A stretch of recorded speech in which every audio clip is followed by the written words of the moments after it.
Hello everybody and welcome back to Red Eagle Politics. Make sure you like this video down below and subscribe to the channel if you are new. So it's been 2 months since we've done our last Senate prediction for these midterms, and we only have 4 months to go. We are really going through the primary cycle. Obviously, we don't have any more high-profile primaries that are going to be taking place until early August, but still, we have a great idea of who a lot of the nominees are going to be for all of these Senate races, and we are only 4 months away from the actual election, so we are going general election mode pretty quickly here. But we are going to fill out this map. We have 35 Senate seats that are up for grabs between Republicans and Democrats. Can Republicans win and flip the Senate back into their column?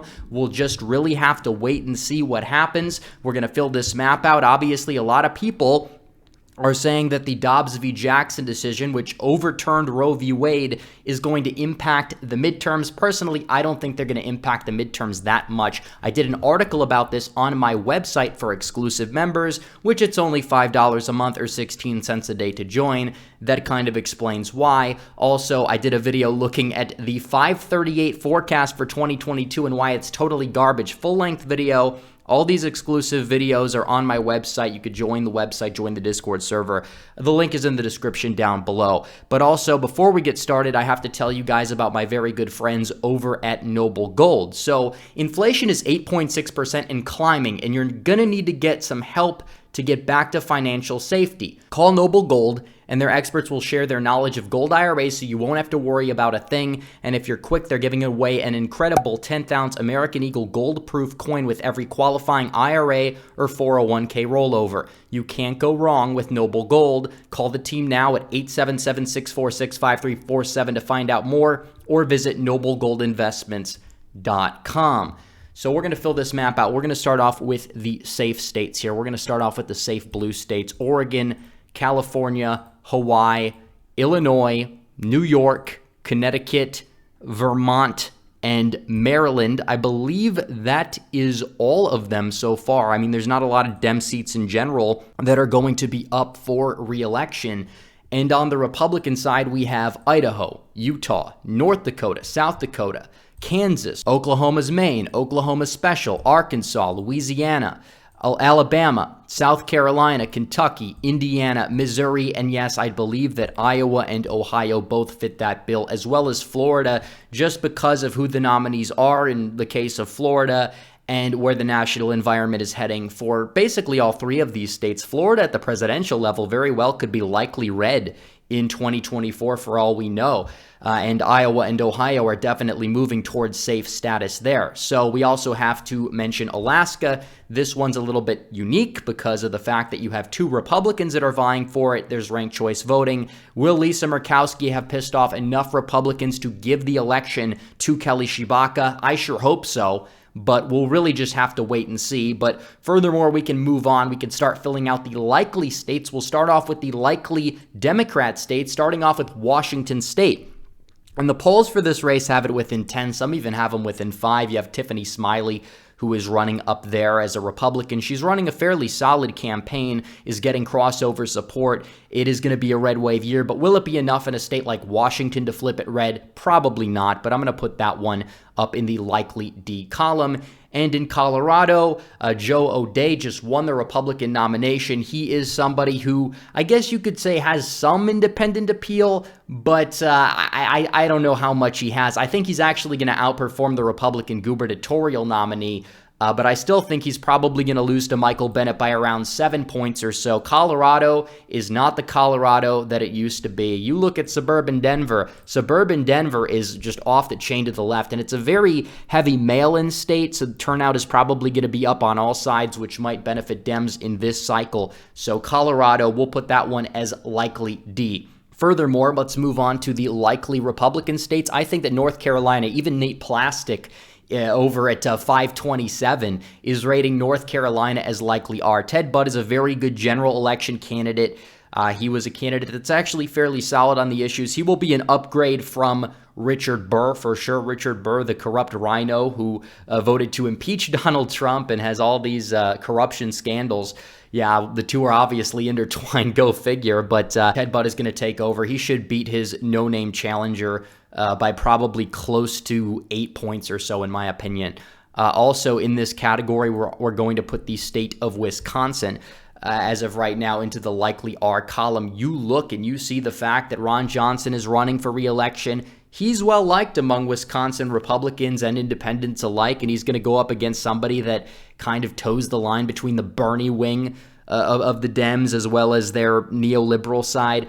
Honestly, I think that this is going to be an easy victory for Ron Johnson, especially in this national environment. I think that he's probably going to end up winning by honestly closer to 10 points than 5. Wisconsin is a state where if you're a Republican, you want to run up the margins. You do well in the rural areas by getting out the Trump base, and you do very well in suburban Milwaukee and the smaller metros, and I think Ron Johnson will outperform Trump there, especially in this national environment, and I think the realignment will continue down ballot through a lot of these rural areas in the western part of the state that may not have voted for Scott Walker but did vote for Donald Trump, so do keep that in mind.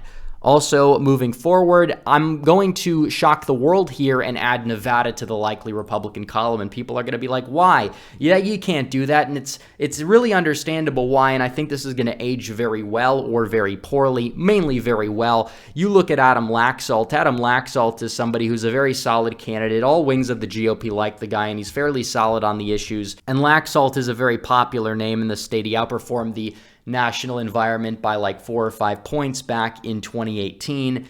And furthermore, looking at the election results in Nevada, you understand that Clark County, that's where it comes down to. You see a little bit of a realignment happening there. Clark County, Trump got 44.3% of the vote there, increasing his gains there. I think Laxalt may even come close to winning Clark County. I think he's going to flip the state Republican, be the first Republican to win Nevada's Senate race going all the way back to 2012. Over Cortez Masto, who's polling in the mid-40s, and there's really nothing special about her. And the DSA takeover of the party is just going to lead to an implosion in the general election when it comes to turnout, because the Reid machine that kept the state blue for so long is quickly dying out, both literally and figuratively. So that's it for Nevada. We're going to be moving on to the lean Democrat states, of which there are none. So we are going to be moving over to the lean Republican states, of which there will actually be 3 of them. Pennsylvania. This one could easily end up being likely Republican at the end of the day. I think there's a chance that it could. But as of right now, I'm going to put Pennsylvania in the lean R column. And a lot of the polling so far that we've seen has John Fetterman defeating Dr. Oz by like 6 or 7 points or so. And I don't know if Oz is necessarily the best fit possible for Pennsylvania. It's a shame that Sean Parnell dropped out, although ever since he dropped out, he was shilling for David McCormick, who's even a worse fit for Pennsylvania than Dr. Oz, so I can't exactly complain too much about that. But John Fetterman is crazy. He's basically Bernie Sanders, but a burly meathead stoner edition of him. And Pennsylvania is a state that voted for Donald Trump in 2016. It will likely vote for him again in 2024. Joe Biden might be from there, but he is very unpopular in Pennsylvania. And I think that Mastriano and Oz are going to help each other to victory. Fetterman is crazy. He will plummet in the suburbs. Oz will do very well in a place like Chester. He'll, run up the margins in Bucks, and he'll do better than Trump in Montgomery. And then maybe in the rural part of the state, Mastriano will turn out a lot of voters who are going to hold their nose and vote for Oz, or maybe some of them may even vote third party, but either way, they're not going to be voting for Fetterman. I think Oz is going to win at the end of the day, probably by like 4 points or so. Maybe by more. He could win by 7. We'll just have to see. I mean, some of the early polls indicate that it's not as likely to happen, and Mastriano's outperforming Oz for some reason, which the electabros said never would happen. But I think that Pennsylvania is going to stay red in the Senate race, and I think that Oz is going to win by close to 5 at the end of the day, give or take a couple of points or so. So we have 2 other states here in this column. Georgia. We'll move on to Georgia. There was that one poll that had Herschel Walker losing to Warnock by 10, but that's an absolute outlier. I wouldn't really put any stock into that at all. Besides, it was from Quinnipiac, and they also have like Brian Kemp technically in a tie with Stacey Abrams. First of all, Brian Kemp is not going to outperform Herschel Walker by 10%.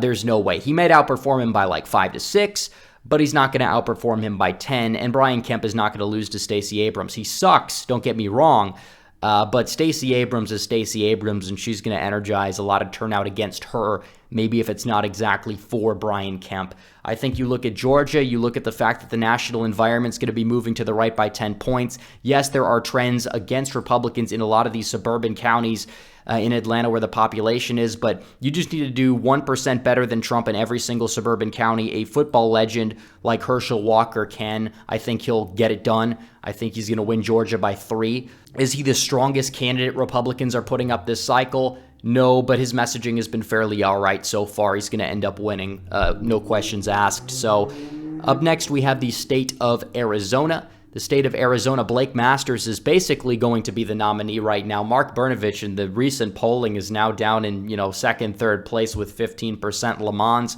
Layman's campaign is completely imploding before our very eyes, and he's sounding like a total leftist the way that he's attacking Blake Masters. It's arguably disgraceful so far, but Blake Masters has very good optics. He's a Chad. He will do very well in suburban Phoenix, in my opinion, for a Republican in this day and age, especially one that is a right-wing populist, because it's not just policy. I don't think the policy's unpopular. It's how you exactly sell it. It's how you sell yourself, and I think Blake Masters is going to do a fairly good job of that. He has great optics.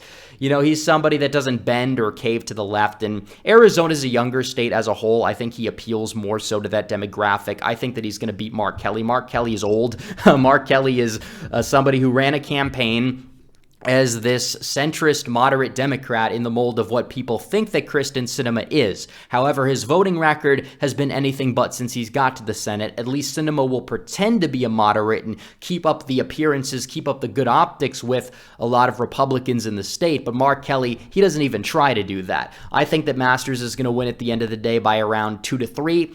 And I think that Kari Lake is going to end up winning by closer to 6 or 7 in the governor's race, which we'll do the governor's prediction next video. So that's really it for Arizona. Also, keep in mind, I want to look at the map here. I think that Masters would do better in Pima County, where he is from, as well. I think he will do better in some of the, I guess you would say, the white working class parts of the state, like Mojave County, like Yavapai County, where Prescott is.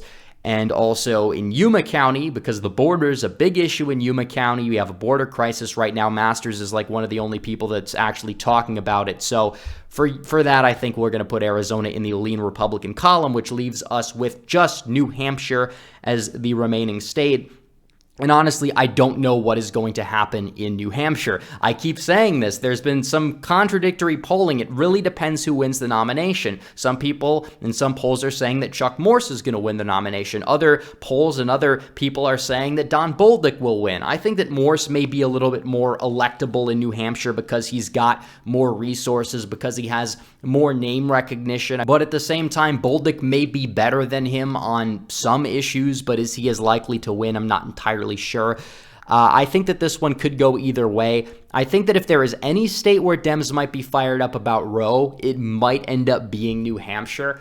I'm not going to say that that's going to be enough to swing it into the Democrat column alone as of now, but there's just so much that we don't know. But I will say that Maggie Hassan is fairly unpopular. She is nowhere near as popular as Jeanne Shaheen. Jeanne Shaheen won big in 2020. She won by, I believe, around 15 points or so. But it is very important to keep in mind the fact that she had a high approval rating and had, little opposition, and the national environment was what, D+4? I mean, you're looking at an environment that might be R+6 or above. I think that New Hampshire, in any objective reality, I'd say Republicans are going to be favored, assuming Chuck Morse is going to be the nominee. Tilt R with Morse. Tilt D with Bolduc. I think both could win under the right circumstances, but as of right now, we're going to put New Hampshire as Tilt R. So there we go. 54 for the Republican Party, 46 for the Democrats. The governor's prediction is going to be done probably tomorrow, and we are going to go from there. But either way, it's like the Senate takeover. It's still going to happen. And you have a lot of people out there saying, oh, Roe's been overturned. It's over for Republicans. They're not going to be able to win because of this poll that was asked with leading questions that show that 60% of Americans are fine with abortion being legal. And it's like, technically, you look at the approval polls for the decision, it's pretty much split. It's like 49% disapprove, 41% approve. Everyone else is in the middle. When people actually understand what overturning Roe does, there have been polls that show that it actually increases the popularity of overturning it.